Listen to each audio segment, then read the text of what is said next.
Welcome back to the Sun and Moon Tarot, and today we will find what is good and what is hidden. I hope you're well and staying blessed, enjoying life wherever you are. This is a air sign read for Sagittarius season.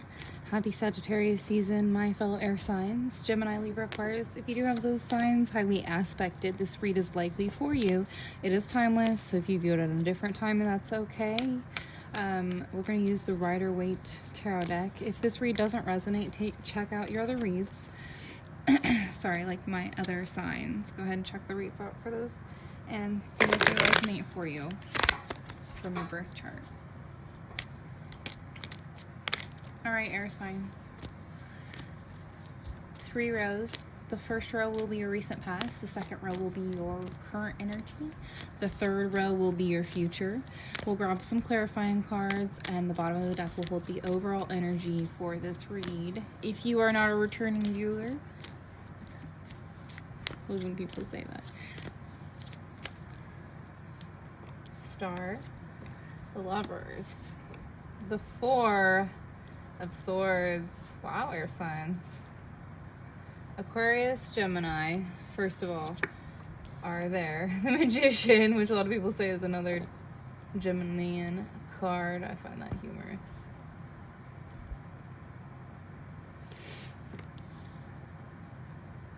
Nine of Cups, Page of Pentacles.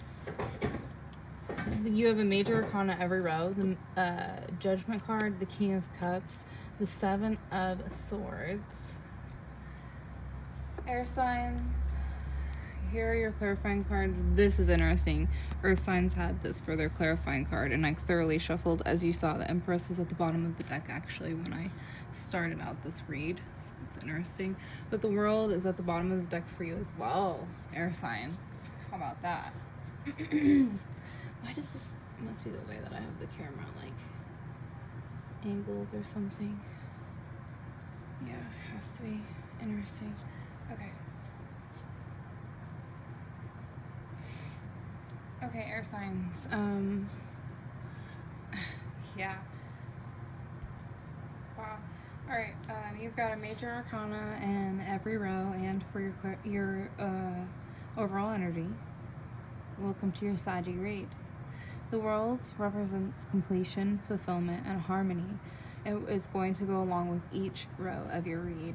The Star represents not only the water bearer, right, that Aquarian card, but it really represents hope, faith, rejuvenation, rebuilding, and healing.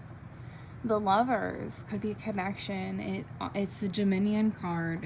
It has the twins on there, of course, the divine twins, right? In terms of tarot, and it represents choices, union, love, and relationships. The 4 of Swords is going to represent restoration, and contemplation. It does mean you need to meditate potentially, or go within. Whatever you do as an air sign to get grounded, you need to do that thing. Fair enough? Okay. So, I know because it's going to be different. It's probably going to be different for every Gemini, Libra, Aquarius, like dependent on what you have more of in your chart. But like,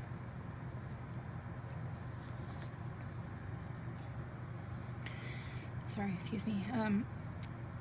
So I'm gonna put it in a way that might make people laugh, but it's gonna be like, Libras are gonna want to go be with like other people to recharge, whereas Geminis are going to want to be alone, and Aquarians is gonna depend on like a plethora of things on whether or not they're going to want to be alone or be with other people to recharge.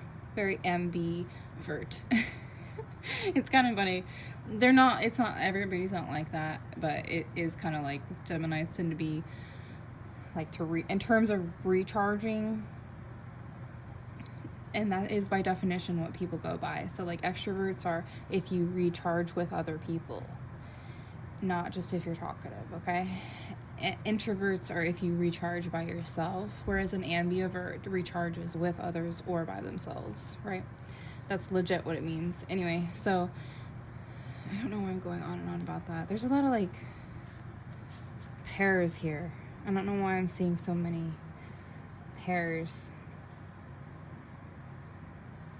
That could really mean something to you.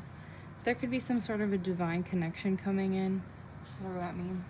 You really need, in the recent past, you've really needed to go within because you needed to like rest and rejuvenate and be able to bring in hope and kind of like faith in the world and the universe, and in like choices and trusting your choices and love and relationships and different unions. This was probably a big thing for you where you just need to like maybe recharge one way or another and decide what's best for you.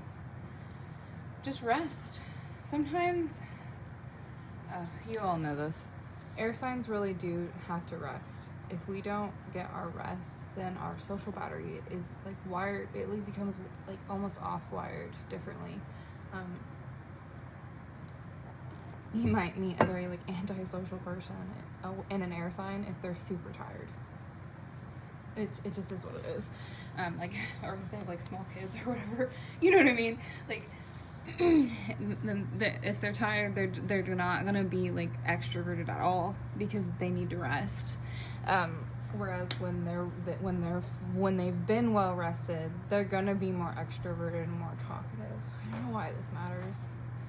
This sounds like I'm talking to a cross watcher. Okay. Air signs.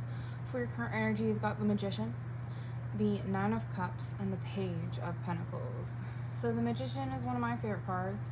It does mean willpower, creation, mastery, adaptation. Almost all air signs are very aware of this, whether they put a Christian face on to the world or not.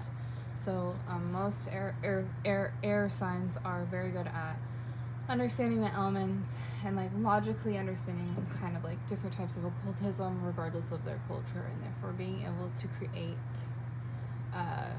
and adapt. And because of that ability with the Magician, this brings in the following, the Nine of Cups and the Page of Pentacles, right? So excuse me, the Nine of Cups in this read is going to represent satisfaction, luxury, emotional stability, whereas the Page of Pentacles is going to be showing up as ambition, desire, diligence, craving new venture. Not creating, but craving. So, like, you understanding how you create fulfillment in some way, shape, or form, and trying to adapt and create fulfillment and harmony, right? But there's something about, I don't know, you could want like something different. Something in your life you want to be different. And you're, with the Star in the recent past, you've started focusing on how to water in different areas so that you can bring in some sort of a new venture. Like how to nurture in different areas of your life. Does that make sense, air signs? Okay. So your future contains the Judgment card, the King of Cups, and the Seven of Swords. So the Judgment card is another major arcana. It represents awakening, reckoning, and reflection. The King of Cups represents heart over head thinking. It represents balance between heart and head. It represents emotional control. The Seven of Swords is not. It's definitely not one of my favorite cards. It represents deception, trickery, tactics, and strategy. So watch out for that. Not that you're not incredibly intuitive and knowledgeable on your own. So, alright, my fellow Ravenclaws, you know what I mean. Sniff out the fucking bullshit. Don't let it slide, even if you want to. It's, I know that sometimes we balance, like, air signs can be really toxic like this. Like, we will balance, like, our emotions by being, like, we could notice someone being really toxic, lying to our face, manipulating us, being a total Judas, and, like see that behavior in them and know, like, that in our best, it is not in our highest nature, like, our best nature to call them out on their lies or their bullshit. Like, sometimes air signs, like, we will legit know that you're lying and let you lie to our fucking faces because we don't give a fuck about calling you out. Like, we're grown out here. If you're gonna lie, you're gonna lie. I can't make you be honest. And me calling you out and getting emotional about it. You know, like sometimes we'll get emotional about it, especially like with our partners and stuff. But like otherwise, like out in the real world, it's like, I don't give a fuck. If you're that kind of a person, that makes you dirty, not me. The fuck? I don't have to touch on your dirtiness. I don't have to take that on. I don't have to be like in a disrespected place because you're a deceptive trickster, you know? Like, I don't have to be like that. I don't have to take on your energy, bro. And we have the ability as air signs. We all do. And you know it. It's very, like, I know that Libra and Geminis are most guilty of that, but Aquarians do it too. So just be aware of this. Be aware that you can sometimes almost just straight up ignore toxic behavior, and you might need to be a little more attuned to what's going on around you. Okay, so my beautiful air signs. Your clarifying cards for Sag read are the Wheel of Fortune and the Page of Wands. Love it. Love that the world and the Wheel of Fortune appear in this read. Okay, the wheel is fate, karma, destiny, fortune, cycles. The Page of Wands is exploration, freedom, and excitement. So, air signs. You're legit being told, like, you know to be aware of these types of behaviors in others.